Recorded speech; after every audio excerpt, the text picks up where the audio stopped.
유대인 랍비 중에 알렉산더 모세 와인버거라고 하는 사람이 있습니다.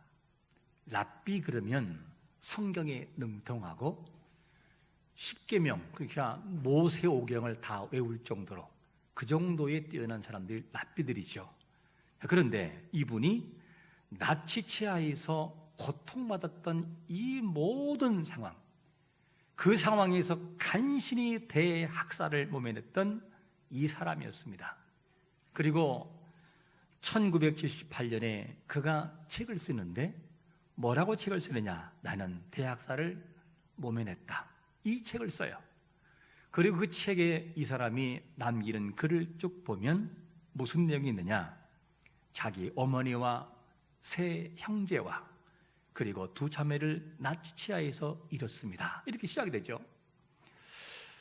그리고 뭐냐면 자기 자신은 임신 8개월 된 아내와 두 딸을 남겨놓고 나치치하의 수용소로 그냥 어떻게 되느냐? 갇혀버려요. 이런 생애를 통해서 죽을 고비를 넘겨요. 그리고 난 다음에 첫 번째 수용소로 이송해서 갑니다. 갔는데 랍비들은 보통 수염을 이렇게 길러요. 막 길릅니다. 멋있게.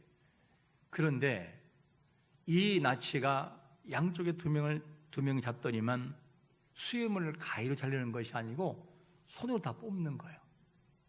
이 수염을 다 뽑아가지고 나중에 피가 찰찰 흐르는 거죠. 이 고통을 잘 견디고 그 다음에 이제 다음 수용소로 가서 어떤 사람과 한참 이야기를 하고 있는데 상대가 하는 말이 뭐냐면 당신의 이름이 무엇입니까?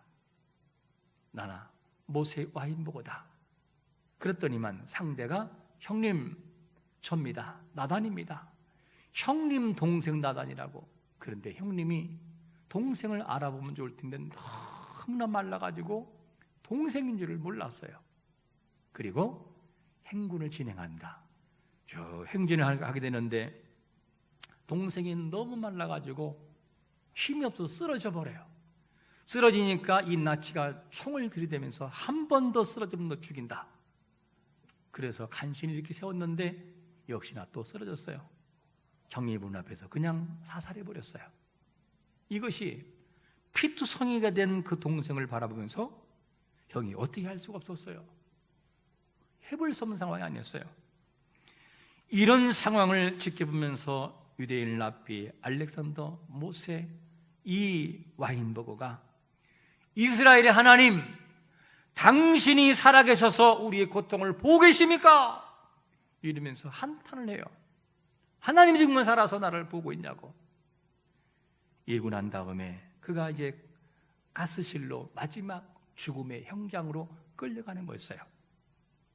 첫 번째 그 수용소에 갔더니만 이미 연합군이 주둔해 있어요.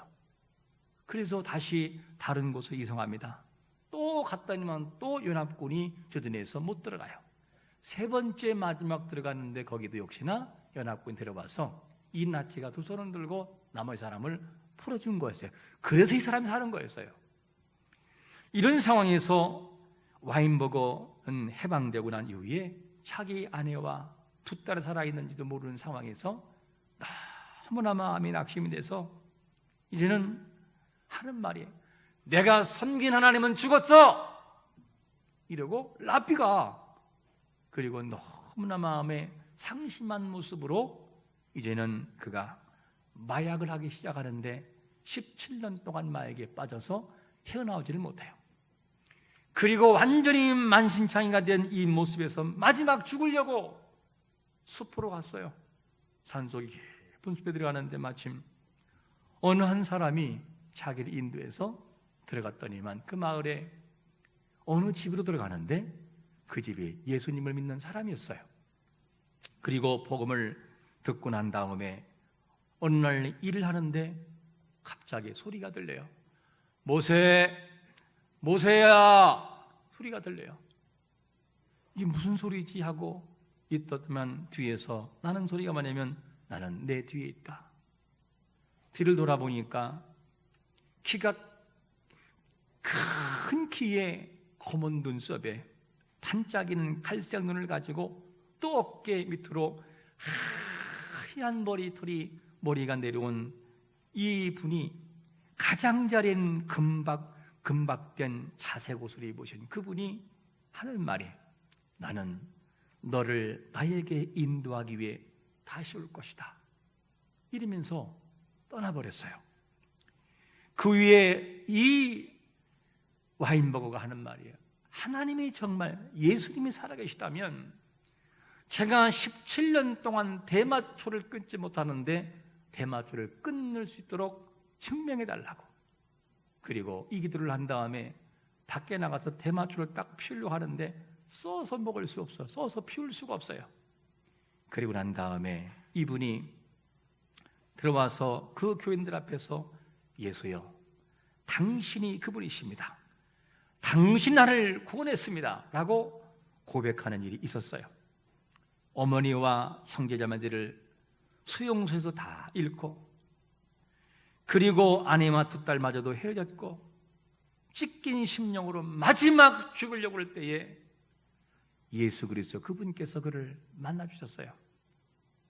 보거야, 내가 다시 너를 데리러 올 것이다, 이 사실을 들었어요. 그리고 난 다음에 이 와인버그가 세례를 받고 난 다음에 본인의 그 책에 남기는 글이 이렇게 남겨요. 제가 읽어볼게요. 나는 그날 그의 나라로 들어갔다. 나는 드디어 하나님의 진정한 아들이 되었다. 결코 나를 떠나지 아니하셨고 나를 버리지 아니하셨고 그 모든 세월을 통해서 나를 인도해 주셨다.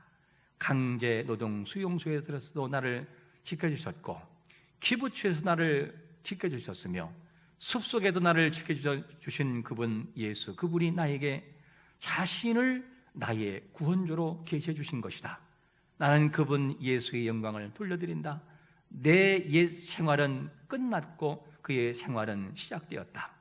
겉으로 나는 나의 여전히 모세의 와인버거로 보인다. 그러나 그분이 나를 부르신 이후에는 나는 그분의 음성을 알아듣는다. 그의 빛이 내 길을 비추어 다음 걸음을 보여주시니 나의 길은 예전처럼 어둡지 않을 것이다. 여러분, 우리의 허망한 인생들, 좌절하는 인생들을 인도하신 분은 예수 그리스도, 그분인 걸 믿으시기를 축원합니다. 그분을 만나기만 하면 내 마음의 공한 마음이 기쁨에 찾아오고 내 마음의 실망스러운 인생들을 경험할 때 힘을 얻을 수 있어요. 어느 무엇도 얻을 수 없으나 예수 그리스도 그분 앞에 가면 그분에게는 평강이 있고 쉼이 있고 은혜가 있는 것을 믿으시기를 축원합니다. 그분이 예수 그리스도 그분이에요. 이분이에요. 이분께서 오늘 본문에서 우리에게 주시는 말씀이 있어요. 성도들에게 간절히 바라는 것이 뭐냐면 첫 번째로 이렇게 부탁을 합니다. 기도하고 낙심하지 말라. 이 내용이 1절에 보니까 이렇게 말씀하잖아요. 예수께서 그들에게 항상 기도하고 낙심하지 말아야 할 것을 비유로 말씀하여, 이 내용에 보면 능력의 주님께서 원하시는 것은 성도들이 만나는 다양한 일들과 다양한 사건과 모든 고통을 만날 때 낙심하지 말아라. 낙심하지 말고 항상 기도해라. 나를 바라보는 믿음을 흐려지지 말고 의지해라. 이거를 요구하시는 것이죠. 여러분, 하나님은 어떤 분이죠? 하나님은 죽이기도 하시고 살리기도 하시고, 하나님은 수월에 내리기도 하시고 올리기도 하시고, 가난하기도 하시고 부하기도 하시고 낮추시기도 하시고 높이시기도 하시는 전능하신 하나님인 걸 믿으시기를 축원합니다. 그분은 그렇게 하시는 분이에요. 못할 것이 없는 분이에요. 이 하나님 앞에 나가는 우리의 모습은 어떠한 환경에 있어도 낙심하지 말자. 낙심하지 말고 하나님을 의지하며 기도하자. 이걸 우리에게 요구해 주고 있어요. 오늘 본문의 배경이 시작된 것은 17장과 쭉 이어져요. 17장에서 이어진 내용이 하나님의 나라, 인자의 날, 예수 그리스도가 오시는 이 일에 대해서, 그리고 메시아 왕국에 대해서 예수 재림 이전에 어떤 일이 있겠는가? 앞으로 세상은 변할 것이다. 세상은 많은 사람들이 힘들어할 것이고 힘든 일을 경험할 것이다. 그 속에서 너희가 낙심하지 말고 나를 끝까지 의지해라. 이 내용의 배경이 담겨 있어요. 자, 그러면 각종 고난이 있은 이후에 낙심하지 말라고 말하는데, 사람들은 낙심하는 정도가 자기가 처한 환경 따라 달라요. 지금도 북한에서는 종교의 자유가 없어요. 북한에도 교회가 세워지긴 했어요. 뭐냐? 홍보용으로. 외국에서 누군가가 오면 봐라, 우리도 종교의 자유가 있다. 그리고 예배드리는 것을 보여주는 하나의 홍보지 진짜는 아니에요. 이게 바로 북한 실정이고, 얼마 전에 또 보도를 보니 뭐라고 되어 있느냐? 한국의 드라마가 참 재미있잖아요. 한국의 드라마가 재미있고 인기가 좋으니까 북한에서도 굉장히 인기가 많아요. 그런데 만약에 한국의 드라마를 보다가 발각되거나 한국의 드라마를 누구한테 전해지면 사형이에요, 사형. 그 정도로 강도 높은 압박을 가하고 있어요. 자, 이들에게 있어서 가장 큰 소원은 뭘까? 지금도 지하교회에서 숨죽여 이불을 덮고 우는 슬픔의 성도가 있어요. 이런 사람들이 기도가 뭐냐면, 마라나타, 주 예수여 어서 오시옵소서. 이게 소원이에요. 그러면 그들이 어릴 때부터 어머니와 함께 조용히 예수 믿고, 그리고 지하에서 그 어머니가 울던 소리들, 그렇게 주님이 오게 해달라고 기도했던 소리를 듣고 자랐어요. 그리고 그 어린아이가 성년이 되고 그때 기도하던 어머니, 아버지는 이제는 연세가 지긋하신 할머니로 바뀌었어요. 이런 상황에서 부모님은 돌아가시고 역시 계속 기도하지만 예수님은 오지 않아요. 오신다고 약속을 했지만 때가 되지 않았으므로 오지 않을 때에 사람들은 그 속에서 절망 상태에 빠져요. 왜 안 오시나? 왜 안 오시나? 하나님이 정말 계시다면 왜 이 악인들의 이 고통에서 의인들을 구원하지 않는 것일까 하고 마음에 상심이 생기고 낙심이 생길 수 있어요. 그런가 하면 가족을 위해서 우리가 기도합니다. 하나님, 이 가족이 구원받게 해달라고, 이 가족이, 하나님, 내 사랑하는 아들과 내 남편과 아내와 그리고 형제가 구원받게 해달라고 그렇게 눈물로 기도하지만 도무지 변할 모습에, 그 모습이 변하지 않고 항상 그 모습이에요. 작년도, 10년 전도, 20년 전도. 그때 마음에 뭐가 생기느냐? 낙심이 생겨요. 낙심이. 야, 하나님이 내 기도를 듣고 계시는가? 정말 기도를 들으시는가? 마음에 상심이 생기고 낙심하는 마음이 생겨요. 여기서 원문에서 낙심이란 단어가 엔카케인이란 단어인데, 이 단어가 무슨 뜻이냐? 완전히 정신을 잃다, 녹초가 되다, 그런 말이에요. 무슨 말이냐? 오랫동안 기도했고 오랫동안 간구했으나 하나님의 응답이 없으므로 마음에 완전한 정신이 잃을 정도 녹초가 되는 좌절과 실망이 찾아온다, 그 말이에요. 이럴 때에 주님 뭐라고 합니까? 너희들 낙심하지 말고 항상 기도해라. 그러면서 꺼내는 이야기가 있어요. 무슨 이야기를 꺼내냐면 하나님을 두려워하지 않는 불의한 재판장의 이야기를 꺼내요. 자, 그러면 우리가 이렇게 물을 수 있잖아요. 아니, 왜 이스라엘에 불의한 재판장이 있을까? 근데 이 불의한 재판장이 하나님을 두려워하지 않는다고 말을 해요. 그런데 유대인들은 대부분 하나님을 두려워합니다. 자, 그러면 여기서 하나님을 안 두려워하는 사람은 누구라고 볼 수 있느냐? 유대인이 아니라 누구냐? 로마에서 유대인으로 파송한 재판장일 수 있어요. 그 로마에서 파송한 재판장은 하나님을 두려워할 이유가 없어요. 왜냐? 자기들이 믿는 신 따로 있으니까. 하나님도 자기들이 믿는 다양한 여러 잡신 중에 하나일 뿐이지 두려워할 이유는 없어요. 그런가 하면 유대인들은 무서워할 것이 없어요. 왜? 자기들이 통치하고 있는데 뭘 무서워합니까? 그런데 누가 있느냐? 홀로 된 미망인이 있어요. 성경은 과보라겠지만 조금 표준어를 써서 미망인. 이 미망인이 재판장을 찾아와서 계속 부탁하는 거예요. 내 소원을 좀 들어달라고, 나 원한이 있다고, 이 너무나 억울하다고. 한 번 찾아오고 말면 좋을 텐데 또 찾아오네요. 이게 한두 번이 아니고 너무 자주 오니까 도무지 견딜 수 없어요.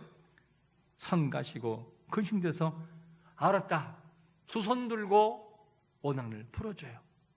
이게 불의한 재판장의 모습이라는 거예요. 그런데 불의한 재판장의 이야기를 꺼내면서, 그런데 다음 말씀을 시작하면서 뭐냐면, 하물며 하나님께서 이런 표현을 써요. 하물며. 봐라, 불의한 재판장은 뭐냐면 자기가 귀찮아서 들어주지만, 그런데 하나님은 어떤 분이냐? 그런 분이 아니라는 거예요. 귀찮아서가 아니라 어떤 분이냐? 본문 7절에 우리 한번 7절 같이 한번 읽어볼까요? 시작.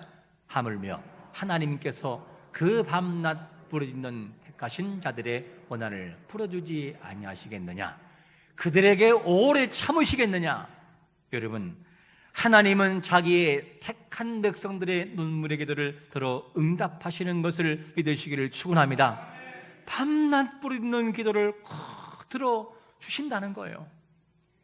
이 불의한 재판장은 국률이 없어요. 그런데 전능하신 하나님, 바로 그 하나님은 어떤 분이시죠? 자기의 택한 백성들을 긍휼히 여기신다는 거예요. 사랑하고. 그래서 하나님의 속성을 시편 140편 12절에서 이렇게 말씀하잖아요. 내가 알거니와 여호와는 고난당하는 자를 변호해 주시며 궁핍한 자에게 정의를 베푸시리이다. 하나님은 긍휼히 여기셔서 연약한 자를 도우셔요. 특별히 어떤 자들에게 하나님이 큰 관심을 갖지요? 여러 사람에게 사랑을 주시면 그 중에 택하신 자들에게는 마음을 올인해요. 올인. 그 택하신 자들을 향한 사랑이 어떤 관심이죠? 에베소 1장 4절에 보니까 이런 사랑이에요. 곧 창세 전에 그리스도 안에서 우리를 택하사, 이렇게 표현돼요. 이 말은 무슨 말이죠? 여기 계신 모든 분들은 누구냐? 이 세상에 나오기도 전에, 세상이 만들어지기 전부터 하나님의 계획 속에 이미 있었고, 그 하나님의 백성들을 때가 되므로 이 땅에 보내셔서 주님 앞에 나와 예배하며 찬양하도록 만든 자가 여기 계신 모든 분들인 걸 믿으시기를 축원합니다. 너무너무 감사한 거예요. 야, 우리가 택한 백성이라고 하는 이 사실이 얼마나 감동적이에요. 그런 자들을 깊이 사랑하고 아낀다는 거예요. 그런데 그런 자들이 기도하면 안 듣겠느냐? 꼭 들어준다, 원한을 풀어주시겠다는 거예요. 이거를 우리에게 말씀해 주고 있어요. 하나님은 오래 참지 않냐고 들어주신다는 거죠. 구약적인 측면에서도 예레미야 29장 12절과 13절에 이렇게 약속하잖아요. 너희가 내게 부르짖으며 내게 와서 기도하면 내가 너희의 기도를 뭐 할 것이요? 들을 것이요. 너희가 온 마음으로 나를 구하면 나를 찾을 것이요 나를 만나리라. 할렐루야. 만나주시겠다는 거예요. 이게 약속이에요. 그러므로 우리는 이 하나님의 약속을 바라보고 실망치 말고 그분 앞에 나아가야만 되는 거죠. 그래서 너희는 낙심하지 말고, 어떤 상황에 낙심하지 말고 항상 기도해라. 항상 기도해라. 이거를 주님께서 말씀하고 있어요. 여러분, 우리 모든 마음속에 어떤 상황이라도 낙심하지 말고 우리의 마음을 하나님께 토로하여 하나님의 일하심이 우리를 통하여 이루어지기를 예수 그리스도의 이름으로 축원합니다. 이런 역사 낙심하지 말아라 하는 주제가 첫 번째로 말씀합니다. 그러면 이렇게 낙심하지 말라라고 말씀한 이 사람들에게, 특별히 믿음의 사람들에게 마지막 때에 요구하는 게 있어요. 마지막 때. 그 마지막 때 요구하는 게 뭐냐? 두 번째로 이거를 요구하세요. 믿음을 요구하셔요. 믿음. 그 내용이 8절에 보니까 이렇게 말씀하잖아요. 제가 한번 읽어볼게요. 내가 너희에게 이르노니 속히 그 고난을 주시리라. 그러나 인자가 올 때에 세상에서 믿음을 보겠느냐 하시니라. 자, 여기서 이 말씀을 조금 더 이해가 쉽도록 현대는 성경으로 한번 읽어볼까요? 같이 한번 읽겠습니다. 시작. 내가 너희에게 말하지만 하나님이 속히 그들의 원수를 갚아주실 것이다.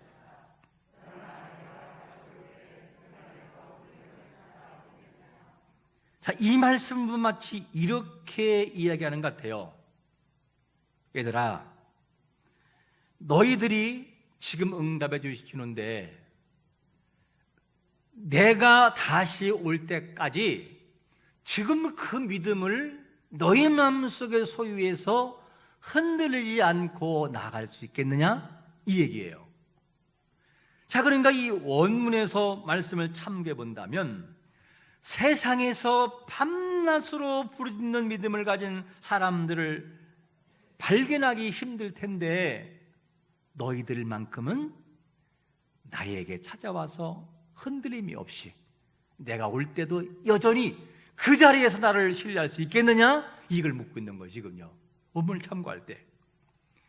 그런데 사람들은 어떻게 바뀐다는 거예요? 마지막 때 택한 백성에게 기도의 응답을 주시고 기도를 허락해 주시는데도 불구하고 기도하는 사람이 없더라는 거예요.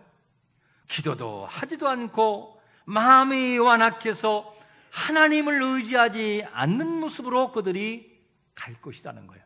그래서 묻는 질문이, 얘들아, 세상에서 내가 믿음을 볼 수 있겠느냐?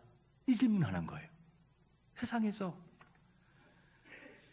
그래서 사람들의 마음이 어떻게 바뀐다는 거죠? 오늘 본문의 배경은 17장으로부터 이어지는데 17장의 배경에서 이런 이야기를 꺼내요. 어떤 이야기냐? 노아의 때의 이야기를 꺼내요. 노아의 때. 그러면서 노아의 때는 어떤 때냐? 마지막 하나님께서 세상을 물로 심판할 때를 노아의 때라고 그래요. 이 노아의 때에 어떤 일이 있었냐게 되면 사람들이 살아가는 모습이 너무 막 살아갔어요. 누가복음 17장 26절과 27절에 보니까 이렇게 살아갔다는 거예요. 제가 읽어볼게요. 내가 올 때에는 세상에 노아 시대와 같을 것이다. 사람들은 노아가 배에 들어가는 날까지 먹고 마시고 장가가고 시집가다가 홍수가 나자 모두 멸망하고 말았다. 이게 노아의 때예요. 우리가 지금 살아가는 세상은 점점 악해져요. 나중에 요한계시록을 강의하겠지만 요한계시록을 보면 마지막 종말까지 이미 예언되어 있어요. 요한계시록에서 사람들이 너무너무나 타락하고 인간성이 상실돼 버려요. 이렇게 되는데 그래서 사람들이 복음을 들어도 복음이 거추장스러워요. 복음을 듣지 않아요. 사람들이 마음이 완악해져서 인간성은 상실돼 버리고 양심은 다 무너져 버려요. 양심이 없어져 버려요. 오직 하면 예루살렘 거리에 나가서 의를 행하는 사람 한 명이라면 찾아봐라. 한 명, 단 한 명. 근데 없잖아요. 그렇게 된다는 거야. 앞으로 그런 시대가 된다.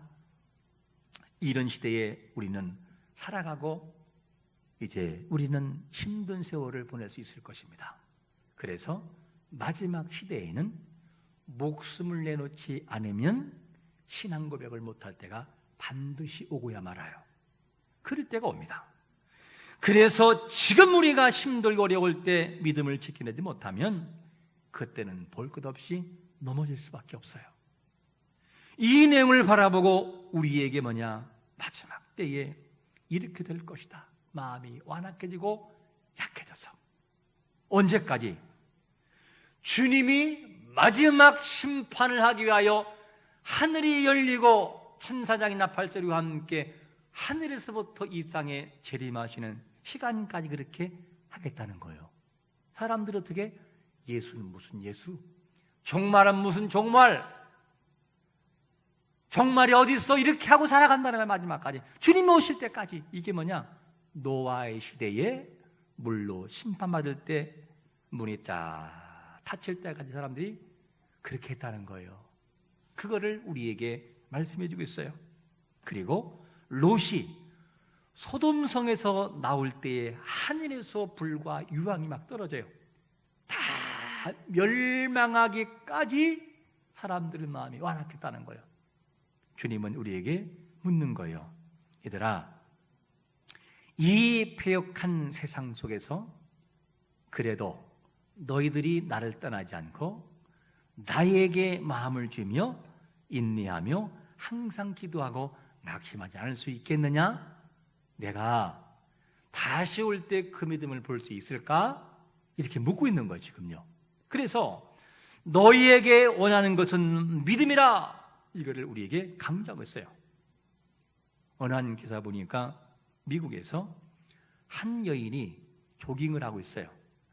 조깅을 하는데 남성들이 와가지고 야구방망이로 쳐서 죽였어요. 현장에 체포됐죠. 그걸 물어서 경찰이 왜 죽였냐 했더니만 심심해서요. 우리가 웃지만 이게 무슨 말이냐? 인간성 상실이에요. 아무런 가책을 받지 않고 그냥 심심해서요. 그냥요. 이런 시대가 앞으로는 점점 다가와요. 그런 시대에 믿음의 사람들이 말씀대로 지키며 살아가는 몸부림이 없이는 버티낼 수 없다는 거예요. 때로는 믿는 사람들이 이렇기도 해요. 왜? 남들 다 하는 거 할 수 없고, 남들은 우리에게 칼과 총으로 다가오지만 믿음의 사람들은 그렇게 할 수 없어요. 왜? 믿음으로 이겨야 되는 공식이 있으니까. 그래도 우리는 믿음을 지켜내야 돼요. 그럴 때가 온다는 거예요. 주님은 묻습니다. 얘들아, 이런 시대가 될 텐데 앞으로 너희들이 세상에서 그 당시에 그 현장에서 네가 나를 향한 믿음, 내가 너에게 원하는 그 믿음을 묵묵히 지키면서 항상 기도하고 낙심하지 말 수 있겠느냐? 그렇게 할 수 있을까? 이렇게 묻고 있는 거예요. 우리가 이제는 답변을 해야 됩니다. 너는 이런 세상에서 믿음을 보여줄 수 있겠느냐? 우리의 답변, 여러분, 하늘이 두 쪽이 나도 하나님을 향한 우리의 믿음은 절대 변치 않기를 축원합니다. 내 마음에 하나님을 향하고 나를 사랑하시는 예수 그리스도, 그분 앞에 내 마음을 드리면 그분께서 영원한 천국의 그 기업을 우리에게 주실 것이고, 그 나라에도 주시지만 이 땅에서도 하나님의 살아계심을 보여주실 것입니다. 아무리 힘들거려워도 마음속에 주의 평강이 찾아올 것이고, 죽어가면서도 주님을 찬양하며 보좌에 계신 그분을 바라보고 우리는 이겨낼 것입니다. 주님은 이 믿음을 요구하셔요. 너희가 세상에서 믿음을 보겠느냐? 이 믿음을 보겠냐라고 하는 그 우리의 모델 바울을 들 수 있죠. 바울은 진짜 변화받고 마지막까지 믿음을 어떻게 지켜냈죠? 우리 다 같이 갈라디아서 2장 20절을 한번 읽겠습니다. 시작. 내가 그리스도와 함께 십자가에 못 박혔나니 그런즉 이제는 내가 사는 것이 아니요 오직 내 안에 그리스도께서 사시는 것이라. 이제 내가 육체 가운데 사는 것은 나를 사랑하사 나를 위하여 자기 자신을 버리신 하나님의 아들을 믿는 믿음 안에서 사는 것이라. 할렐루야. 이 믿음의 역사가 우리 마음속에도 전이되기를 축원합니다. 예수 그리스도 그분 한 분만이 나의 구주가 되시고 나를 구원하실 그분인 걸 바라보고 어떤 상황에서도 낙심하지 말고 항상 기도하고 세상 끝날까지 믿음을 보존하여 그분을 찬양할 수 있는 거룩한 성도가 되시기를 예수 그리스도의 이름으로 축원합니다. 아멘.